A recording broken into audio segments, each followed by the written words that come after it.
Hi, welcome back. I'm Cole. And I'm Andrew. And this is CTRL-AC.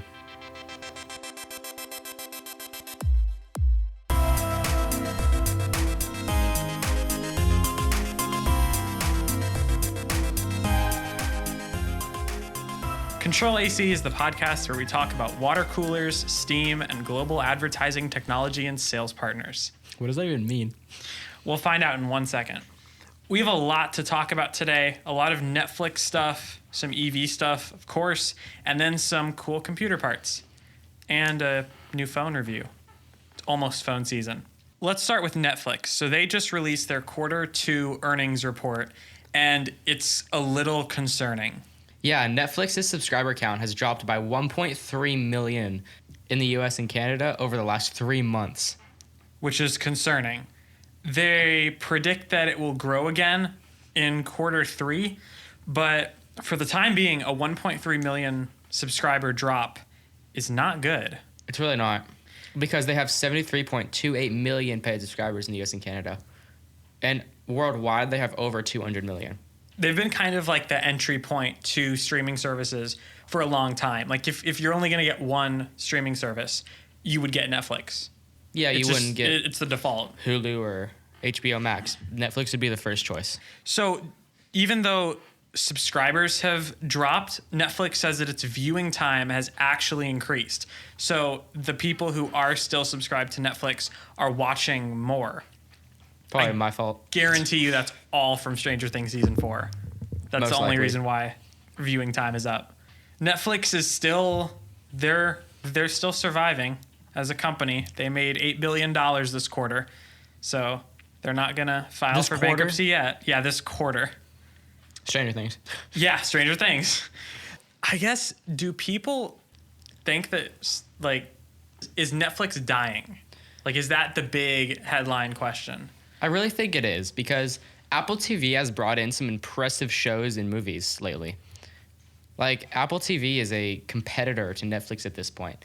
Netflix has had the same genre of movies for a very long time and not changed much. They've had the same. I bet I could go and find a movie or TV show that's been on there since Netflix was basically created. Yeah. Like, they don't change their platform enough.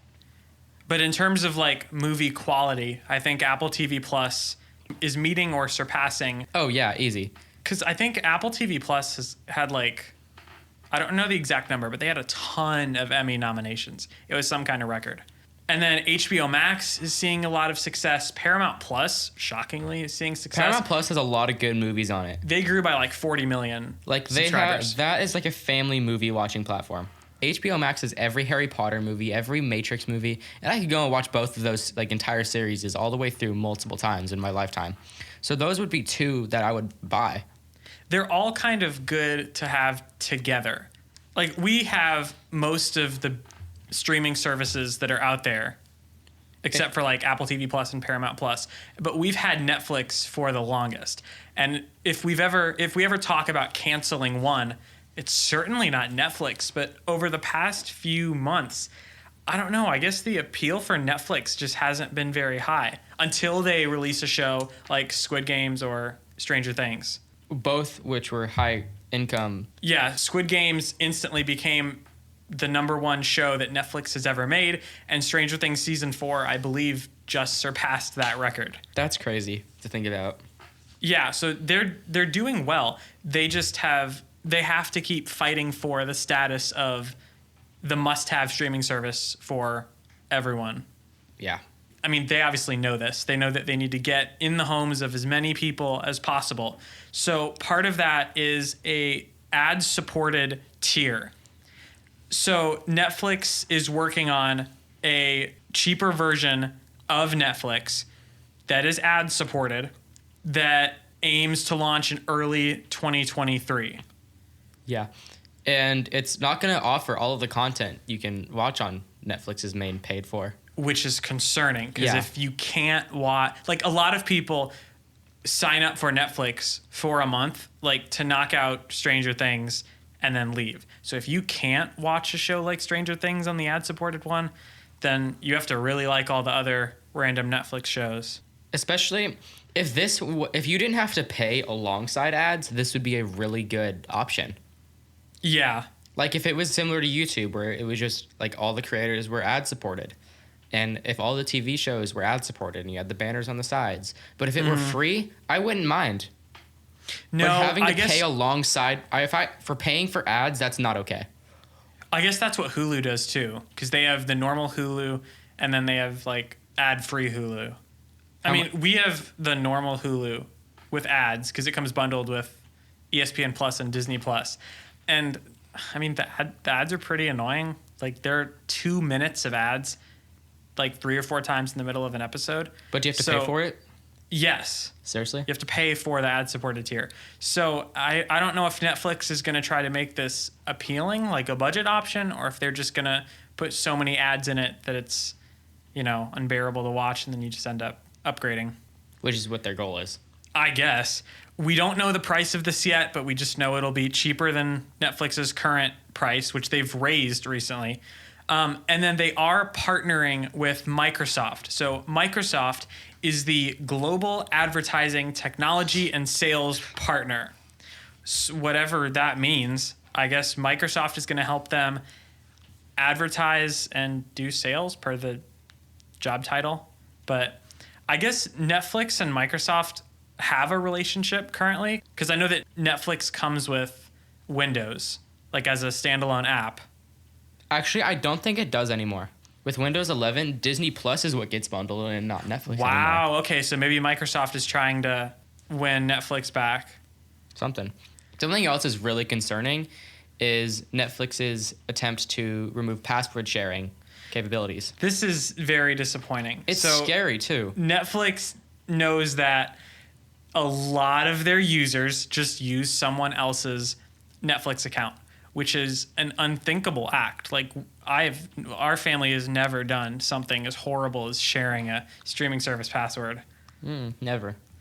But I've never given mine to anybody either. Oh no, yeah. So Netflix wants to crack down on that, because if they can stop people from sharing their Netflix passwords, obviously they can get a lot more subscribers, or subscribers to the cheaper ad-supported one. So they have a new way to try and eliminate this password sharing. So this is the quote from the Netflix support page. Beginning August 22nd, 2022, when you sign into Netflix on a TV outside of your home, you will see an option to add the extra home for an additional fee per month. If you will only be using this TV for a limited time, you can watch Netflix for up to 2 weeks at no extra charge, as long as your account has not previously been used in that location. After that time, the TV will be blocked unless you add the extra home. So now you can add extra homes to your Netflix account. This is interesting because I know a couple of people who use VPNs on everything, their TVs, laptops, phones, everything. So how are they going to figure out their way around VPNs? It won't work with a VPN. So they're just going to ban Netflix with a VPN. Yes. So the whole purpose of what people buy VPNs for it's like yes. sometimes it's just going to be totally removed. Yeah. So will it just say network fail error or something? I guess so. It will use your IP and your device ID to determine where you are and what device you're watching it on. Wow. So if I want to go watch Netflix at school, I have to pay for it now on my laptop. I guess so, because it says home means a physical location. So I guess if you take your Roku to a hotel, you could use it for 2 weeks, and then if you ever went back to that hotel, it would just say no Netflix for you. You have to add this as a home. Could you use your phone hotspot? Do you think, or does that change? Does that IP address change? I don't know. Or to detect that, because obviously cellular data standalone couldn't handle Netflix's 4K streaming that well. Probably, and if we just thought of that, I know Netflix has, so they're going to find a way to block that. Yeah. But this is the first time we've seen any streaming service try and crack down on password sharing this much. Like, this is kind of aggressive. It's also like scary. Like how many tech companies have been hacked lately? Like in the past year. Right. How hundreds of millions of users' data has been leaked and sold. Now that Netflix is detecting your IP address, device IDs, account activity, it's going to be a lot easier to get people's information. So and identity theft is not going to be difficult anymore. If you hack that, then you can get like not only everyone's current location, but also everywhere they've watched Netflix. other homes they've been to, It's like the Snapchat hotels thing. they've been to. Right. And people can do some serious damage if they have your IP address. Mm-hmm. Especially all of them. Your IPv4, so now, V6. Now Netflix has all of your IPs. Yeah, so this is interesting. This home thing will start in just a couple weeks on August 22nd.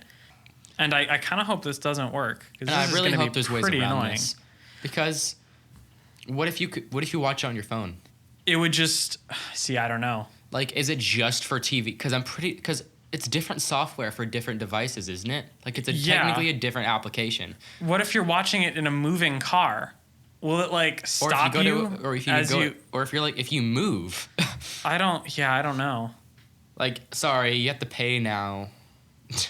And like, what if we take our TV with us? Like, there's a lot of different variables that they're gonna have to combat or talk about because there's a lot that can happen. Yeah, I think it's easier. Unfortunately, it's easier for them just to lock down everything and say, you want to watch Netflix? Pay more. Ad-supported tier for, $4.99 a month or however much it's going to be. I guess we'll just have to see. Yeah.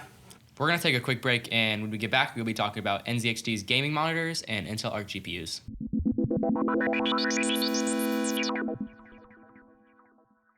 CTRL-AC is sponsored by The Complete Backyard. At The Complete Backyard, their priorities are God, family, country, and work. They believe that actions speak louder than words and apply the golden rule to every project they undertake, treating their clients as they would like to be treated. They take responsibility for their work and provide constant communication with their customers throughout all of the processes. For more information, go to thecompletebackyard.com. Welcome back.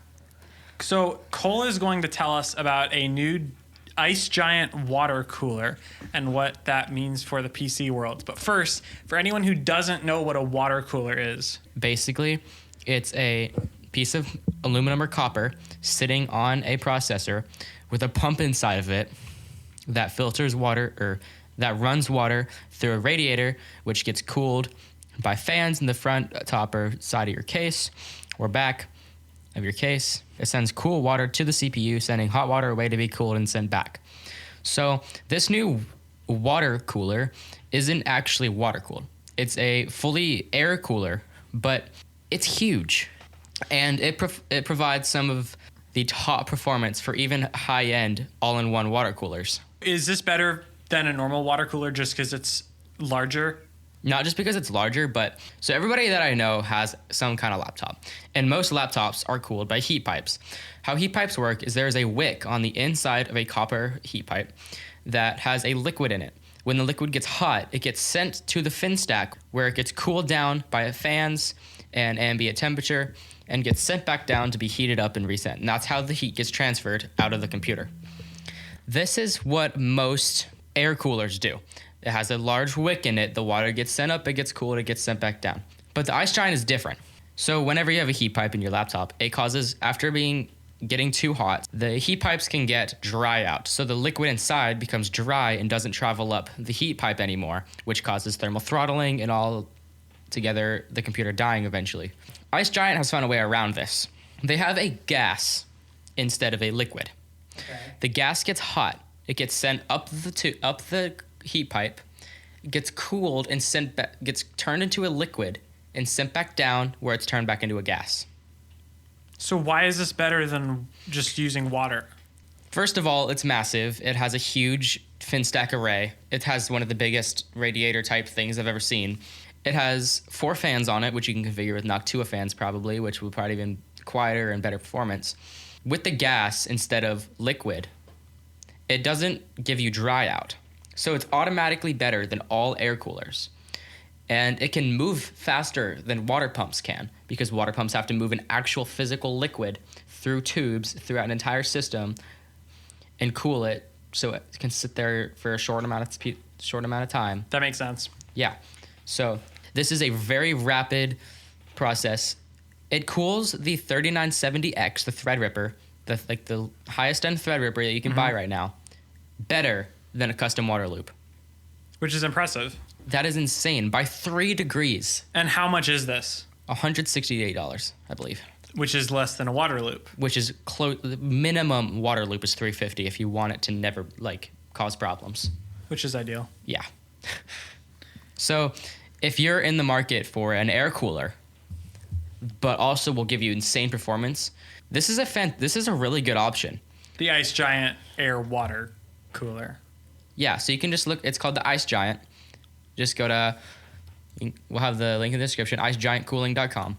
But it's a better option than AIOs. It's cheaper, but AIOs given they look good. But if you're not going for looks and just raw air performance without having to deal with the hassle of liquids, this is probably the best option.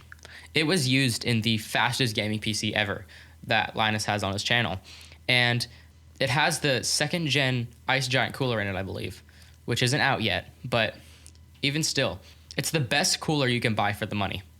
So we'll have the cooler linked in the description as well as LTC's video on it, which is pretty good at explaining how this all works. Yeah. We have one more PC part to talk about, and that is an update on Intel Arc GPUs. So a couple weeks ago, we talked about Intel Arc's A380, which is a baseline beginner entry-level GPU. That was very disappointing. Yeah, it was insanely disappointing with the highest MSRP. The MSRP we didn't actually know yet because it was just leaked, but it's actually dropped to $130 from Gungear. So it's a $130 card, but you can go and get a 1650 for roughly the same price. So it was a bad deal. Yeah, it's not a bad card, but it's not great. Like it's an entry level GPU. But if you're trying to support Intel and like not have to deal with Nvidia, I guess, or AMD, it's not a bad card. Like it's not terrible for what it does for the price. It's similar to the 1650 in performance, the 1050 Ti, that level of performance for a relatively cheap price. And this would have been amazing in the GPU shortage because it would not provide good mining performance. But it came out way too late. So now we have Intel's Arc A series, which is slightly more powerful. The A7 series. A7 series. So their flagship highest end GPU is going to be $400 MSRP. Not terrible. It's not terrible, and they look good. They do look really good. The Arc A770 runs better on DirectX 12, which is a rendering engine, I believe, right? Yeah. Yeah. Linus Tech Tips did a video of them testing the the flagship Arc's A770, which is going to compete against 3080s, 90s, RX 6900s, 6850s for $400. A quote from an Intel executive said, "We're going to kill everyone in price to performance." And on max settings with ray tracing, I think, maybe not with ray tracing, but on max settings at 4K or 1440p, I believe, F1 was getting like over 100 FPS consistently. On a $400 card? On a $400 card. So that's slightly more expensive than a 3060 for much better performance than a 3060. Yeah, especially at that level of performance. At 2K ultra settings over 100 FPS, that is insane. For $400, yeah, that's really good. And in Cyberpunk 2077, one of the most resource-intensive games of the decade, I think. Yeah. At 1440p, 2560 by 1440, it was pumping out like around 50 to 60 FPS on the high preset. And that is saying something. And that is saying something.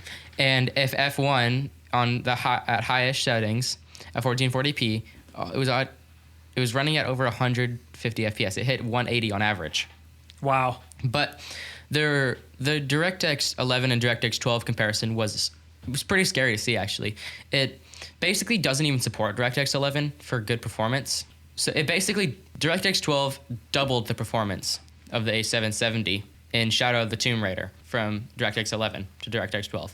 So we know performance is great. We know price to performance is great. They also look really good. They look good. They look similar to NVIDIA's 20 series Founders Edition cards, I think. Yeah, they're very like space gray and black. They're not like super RGB, like crazy looking cards. Yeah, they have. It's a stealthier look. Yeah, what we saw in Linus's video was a clean matte black with some RGB.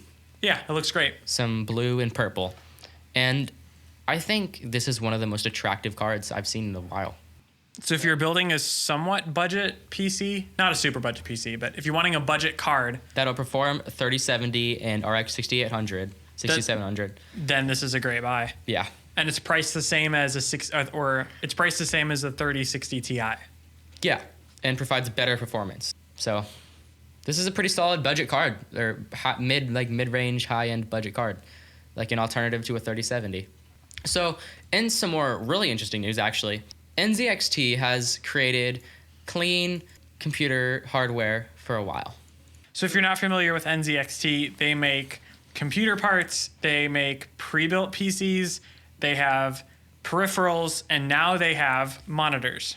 These are high-end monitors. They're not budget $150 monitors. They're at 1440p, like native 1440p, HDR10, and I have a 165 hertz refresh rate and a 1 millisecond response time. Which is really, like, that's about as good as most people need. Yeah. 27-inch, 1440p, 165 hertz, like, that's kind of perfect. Yeah. It comes with It comes with a really clean stand that's fully adjustable. And it has standard VESA mounting too. So Yes. you'd be able to use this on like 99% of monitor mounts. It doesn't have any flickering and a low blue light level, so you're not going to strain your eyes while it's dark out. In terms of ports, you have a wide selection. You have a 3.5 millimeter jack, you have 2 HDMI ports, you have 1 display port, 2 USB-A ports, those are 3.0, and then 1 USB-C port. So really generous port selection. The problem is it's HDMI 2.0 and not 2.1. So what does this mean? No 8K? No 8K and I believe no VRR.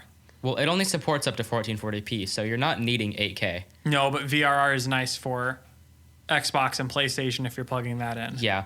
This is mainly for a PC monitor. Like, this is the cleanest looking monitor I think I've ever seen in my entire life. It looks great. The bezels are micro thin. There's also not a lot of branding on the front. So if you want to put this on your own arm or your own stand, it's not going to look out of place. Yeah, and there's this tiny NZXT logo at the front on the bottom bezel, but the bezels on the top and sides are basically unnoticeable. Like, I'm using a cheap monitor that I had laying around for this, and the bezels are like 3/4 of an inch thick, and very obvious that they're there. But this maximizes screen real estate by a lot. Mm-hmm. And there's the 27-inch flat monitor. They have it black and white, and they have a 32-inch curved model, and that one I think looks better than the flat one. Yeah, I guess then it just comes down to Preference. whether you like curved or flat monitors. The curved 32 inch is obviously bigger because it's 5 more inches in curved. But this isn't a budget option. This is more high end than a lot of the other monitors. This would be a good pairing with the Arc A770. Yeah. Like mid to high. It's not an ultra wide, so like you're not needing 400,000 pixels of horizontal real estate. Yeah. But one concerning thing is that they claim that the monitor has HDR10 support, but it also doesn't get very bright. I think it's 300 nits, so that HDR is going to do nothing for you. I think it's more just for color at that point, because HDR affects color, doesn't it? Slightly, yeah. So, and an NZXT Cam, which is their software side for their water coolers and peripherals, you can create custom profiles for games and times of day. So like if it's getting dark out, and you can turn like the brightness down, contrast down, so you don't strain your eyes too bad, or contrast levels for games, say Apex Legends, you want the colors to appear more vibrant. But yeah, overall, this seems like a pretty good monitor. Yeah, it does. And I'm glad to see more competition in the less expensive monitor space. Okay, so the last thing we're going to do before we blaze into EVs is talk about the Pixel 6a. So Pixel 6a was just released, and the embargo was dropped for reviewers. So Marquez has his review, The Verge has his review. Those are the two we've seen. And Pixel 6a, it looks kind of nice. Like, we saw Pixel 6 and Pixel 6 Pro in October of last year, and those were very surprising phones. So Pixel 4 was a kind of a letdown. It was a step back in several ways from Pixel 3. And then with Pixel 5, we saw them kind of go in a different direction with Pixel. The Pixel 5 was more of a mid-range phone, like high mid-range. And it had worse specs than the Pixel 4, not a huge camera increase from the Pixel 4, and the screen was kind of just all right. And then with Pixel 6 and Pixel 6 Pro, Google really pushed the Pixel into flagship territory. We saw the Tensor chip make its first debut, which is incredible for not only performance, but also like AI and machine learning. And then the Pixel 6 cameras are consistently up there with the very best flagship phone cameras. And the screen was great. So Google has now released the cheaper version of the Pixel 6, the Pixel 6a. And most notably, it keeps the same look of the Pixel 6 series. So you have the glass back, you have that camera bar on the back that goes horizontally across the back of the phone, and then you have the centered hole punch screen on the front. So the most important thing about the Pixel 6a is that it starts at $449, which puts it right in the competition for the best budget / mid-range phone, which is a really competitive market. So like a 12 mini? No, so mini? it's competing with iPhone SE, Samsung Galaxy A53 5G, and maybe like the Nothing Phone 1. And then like a bunch of OnePlus Nord phones and a lot of Motorola G phones or whatever. But mainly iPhone SE and A53 5G. Mm-hmm. So the 6A has a 6.1-inch 1080p OLED 60 hertz panel. Oof, that's kind of rough. Yeah. In Marquez's review, he was saying that the Pixel 6a really feels slow in terms of the display. He said there are a lot of frame drops when just scrolling around the UI. Huh. He said it's the slowest feeling 60 hertz phone he's used. That's odd. Yeah. It has the Tensor chip, so launching apps is great. Anything to do with AI or ML is great. It has an under-display fingerprint sensor, which is slow, just like the Pixel 6 and 6 Pro. It has 2 rear cameras, which he said are not as good as Pixel 6 and Pixel 6 Pro, but it's actually the same sensor used in Pixel 1, 2, 3, 4, and 5. So you're still going to get at least Pixel 5 level photos. So it's not a bad sensor. No, because you still older. have the new levels of AI and machine learning. Increasing the quality of the photo. It's not the larger sensor that Pixel 6 Pro has. And then for $449, I don't know if it's the best budget phone. I think that's kind of up for debate because there are 3 ways you could go. For $449, you can get Pixel 6a, which gives you a really good camera system, and you get a Pixel. So you get 3 years of Google support, you get stock Android, which is just so much better than anything else you can get, and it's a really good phone. You can go iPhone SE route. So iPhone SE, you get a much faster chip. You get the A15 from the 13 Pro. You also get Apple's computational photography, which is just as good as Google's. It just comes down to which kind of photo you prefer. Isn't the SE a 900p display? I don't think so. It still looks fine. It's just not high refresh rate. It's not 2K. So it's extremely similar to the Pixel 6a. Yeah, it still has the huge bezels and a home button. So there's a clear look advantage that the Pixel 6a has. But then with the iPhone, you also, it's an iPhone. So that's a selling point for a lot of people. And you also get 4 or 5 years of software updates. And iMessage support, which is important. And iPhone things. And then with the Samsung Galaxy A53 5G, you get a better display than the SE and the 6A. And then you kind of get Samsung stuff if you want it. You just get one UI. So if you like Samsung's OS, you can get that. But that has the advantage in terms of display. So it really comes down to what you want at $449 because all 3 are great phones. So if you're looking to spend less than $500 on a phone, I think Pixel 6a and iPhone SE are the 2 best. If you really value having stock Android and all of your Google apps, or if you value the camera a little bit more, I think Pixel 6a is a great deal. Are the other Pixel 6 phones with the Tensor chip higher refresh rate? Yeah, so Pixel 6 is, I believe, 90 hertz, and Pixel 6 Pro is 120. So do you think that the tensor chip isn't just like adjusted correctly for a 60 hertz display? That's why he's having the FPS drops. It's probably just a software thing. I don't think it's actually the panel, because It it can't has be. to be a similar panel. I guess the Pixel 5 is 90 hertz. Because and is it still Samsung's display? I believe so. So yeah, it's definitely not a panel thing. Yeah, so it has to be a software thing. Yeah, just configuration. If Marquez says he has a problem with it, then it will be fixed very soon. Okay, so we are going to take one last break, and then when we get back, we're going to wrap up the show by talking about all things EVs. We'll be right back.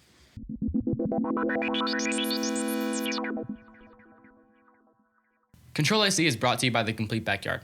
The Complete Backyard is a custom pool, spa, and outdoor living design and build company. What's a design/build company? It means they take care of the design and construction of your new outdoor space. You work with them from the beginning of your project until the end. They're with you every step of the way. They specialize in custom outdoor gunite swimming pools and spas. In addition, they also design and build custom pergolas, decks, cabanas, fire pits, outdoor kitchens, and outdoor living spaces. They love transforming a boring backyard into a complete home oasis. To request a consultation, go to thecompletebackyard.com. So we all know that EVs are taking over the world. One EV at a time, one sketchy window on delivery dates at a time. But I guess one car we thought that wouldn't be replaced by EVs is like a NASCAR. Because NASCAR is loved by a lot of Americans. And it's kind of hard to picture the sport as an EV-only sport because, like, you got to refuel the cars. That would take time if it's an EV. It's just not a sport made for EVs. Well, as you can imagine, until now. So a leaked document, this is from Fox News, says that NASCAR is launching an electric racing series in 2023. That's a big deal. Yes. So the cars will be modified Cup Series cars, fully electric, all-wheel drive. Currently, conventional NASCARs have a 670 horsepower V8. These all-wheel drive electric NASCARs will have nearly 1,000 horsepower. So they will be much faster. They will be much quicker out of the pits after a tire change. And they're completely quiet too. So you won't hear the near, near, near as they race by. Which is like the best part of going to a NASCAR race. But no, instead you just hear of the hum of a battery. It says that these electric NASCARs would likely only be used for courses that require a lot of braking, because then the regenerative braking would be able to charge up the battery a little. But on like normal oval tracks where brakes aren't really used that much, you'd have to charge the cars, which means the race would have to be a lot shorter. But I guess this is it's really interesting to see, because like, so however long one tank of gas takes to empty would be how long this EV race would be, because it would be about the same time for the whole battery to empty. But I don't know how the cars would be a lot heavier. Oh yeah, with the batteries? And then I guess they wouldn't catch fire as easily.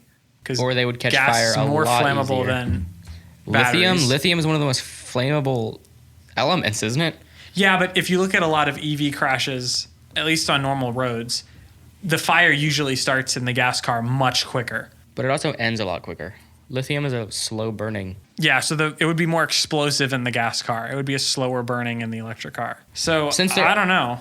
I feel like since they're already like modifying Cup Series cars, couldn't they just like make a swappable battery? I guess they could like lift the car up, take out the whole battery, and then just put a new battery. But then again, batteries are heavy.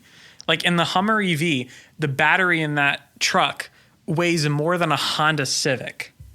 So like you can't have a couple pit crew guys carrying that 2,000-pound battery. No, it'd be like 2 or 3 forklifts. You'd have to have a whole forklift crane under the car, which is then just kind of inconvenient. But it would be really cool to see all of them accelerate super quickly out of the pits. I feel like this would be better for most kids too, because a lot of younger kids don't have a 4-hour attention span and they don't have to hear the rev of engines. They can watch cool, fast cars drive by for 30, 45 minutes and then go home with perfectly functioning eardrums.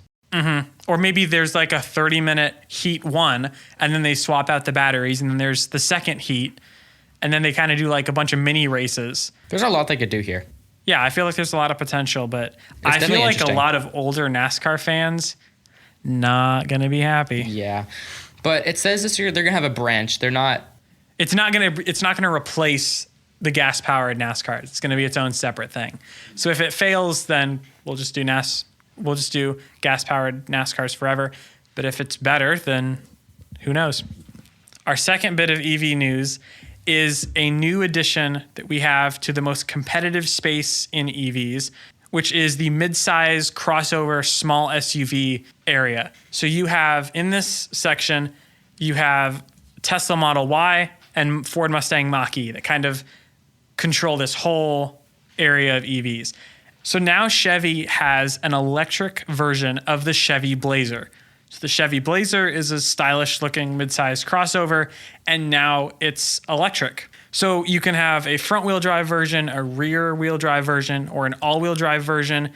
There's a high performance Blazer SS model that does a 0 to 60 in less than 4 seconds, and that has 557 horsepower. And a range of 290 miles on a full charge. Yeah, and then the RS trim level has a 320 mile range and can charge up 78 miles of range in 10 minutes for a fast charging situation. The interior looks pretty good. It has a 17.7 inch screen in the center, which is huge. It's bigger than the Mach-E's screen. And then it has like the same Blazer cool vents and styling. The Chevy images are of the performance version, and it's all red and black.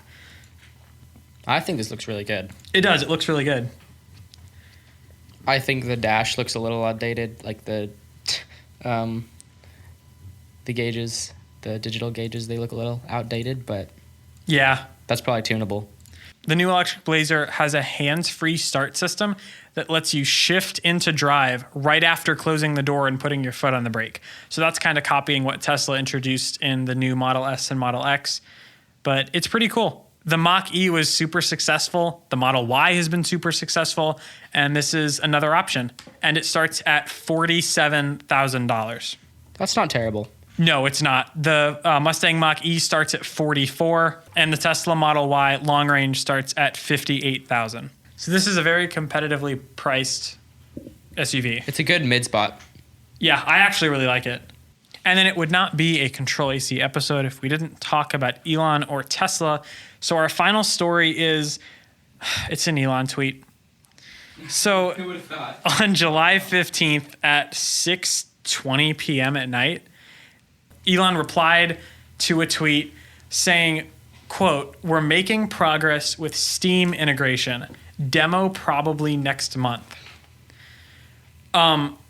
What? So your first thought is a Steam-powered Tesla. That's interesting. But no, Steam is a gaming platform, if you don't know, for PC. It's where you buy games, and it's like a game launcher that you use on your PC. It's like the Microsoft Store, but for games. Yeah, so it lets you download PC games on your computer and play them. So in the new Model S and Model X, there is an in-car video game system built into the center console that, per Tesla, has more processing power than a PlayStation 5.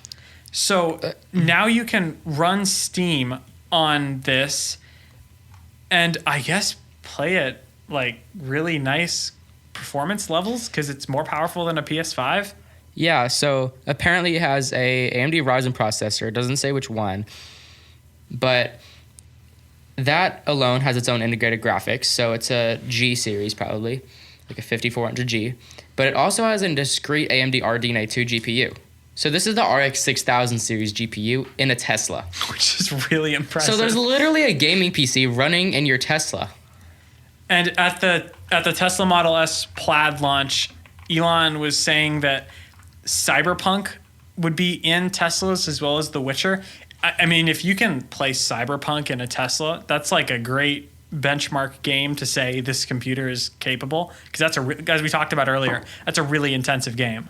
So now in your Tesla, when you're waiting for it to charge or when you're just chilling in a drive-through or whatever, you can not only watch Netflix and Twitch and YouTube and Hulu, but you can also just queue up your favorite PC games and play them in your Tesla with your Tesla controller that hasn't shipped yet.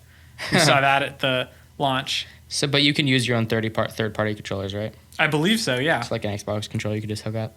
Elon said that we'll see a demo of this probably next month. So since Elon said that, it means we'll see it, I don't know, next year. 3-4 years, yeah. But it's a very low power computer inside of it. So if you're doing if you're charging at a supercharger, which takes roughly 30 minutes, right? Yeah. This isn't gonna make that process a whole lot longer. So if you want, you can hop into a game called like Warzone or Fortnite or Apex or whatever you play. And by the time, if you're doing a good match, by the time you're done with the match, your car will be fully charged. Yeah. So it's a solid way to spend your time while you're charging your car.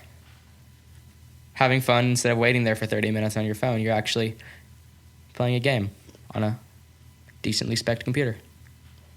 And then speaking of Elon, to add to our last story, Elon says that the Cybertruck will actually start shipping in mid-2023. So he said this during an earnings call. So the Cybertruck was released back in 2019 now, with the goal of production starting in late 2021. In August of 2021, they announced a delay until 2022. And now it's 2022 now. 2022. So then in 2022, Musk pushed back the prediction until 2023. So I'm sure everyone listening has seen the Cybertruck. If you haven't, just look it up. It's Tesla's electric truck. It's shaped like, nothing else. Like it looks ridiculous. It's a block of metal that was just carved into a barely car-like I personally shape. think it's the most beautiful car to exist. I think it is a cool looking car. It is not a good looking car. I think it looks good. I think it looks better than the Jeep Gladiator. Yeah, I guess so, because they're both kind of like boxy and metal, Yeah. But I don't think the Cybertruck is beautiful by any sort of like car style metric. I think it's cool looking. I think it's very futuristic, but like it's not a good looking car. And then I guess the question is now, has the Cybertruck kind of like lost its whole appeal? Because the Cybertruck was announced and it was like the first electric truck to be announced.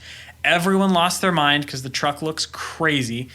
And then while we're all waiting for it, we've seen F-150 Lightning, which is an amazing truck. We've seen Rivian R1T, which is my favorite car on the market right now. It's an amazing truck. We've seen Hummer EV, which is an amazing truck. And all of these electric trucks are starting to ship. Chevy announced their electric truck, shipping, I think, next year. Ram is about to launch their electric truck. Everyone is beating Tesla to this, and they're all making really good trucks. So I don't know what the selling point is now of a Cybertruck over an R1T or a F-150 Lightning. It's Elon Musk. That's the selling point. It's a Tesla, and you have the supercharging ecosystem. But it is a wild-looking truck, so we still don't know how functional this is in day-to-day life, or like whether you should buy one. But hopefully we'll see this in mid next year. Since Elon said it, take it with a huge rock of salt. And I don't know, maybe like 2024 we'll see it. And we still haven't heard anything on Roadster. Roadster was supposed to be 2 years ago, and that's kind of not here. Thank you guys for listening. If you have any questions, comments, concerns, you can tweet at both of us. I'm at UtterlyDrew. And I am at ColdWWWeb. And we will see you next week. Bye, guys. CTRL-AC is hosted by Andrew Utterback and Cole Weber, and our sound design is done by Aiden Perkins.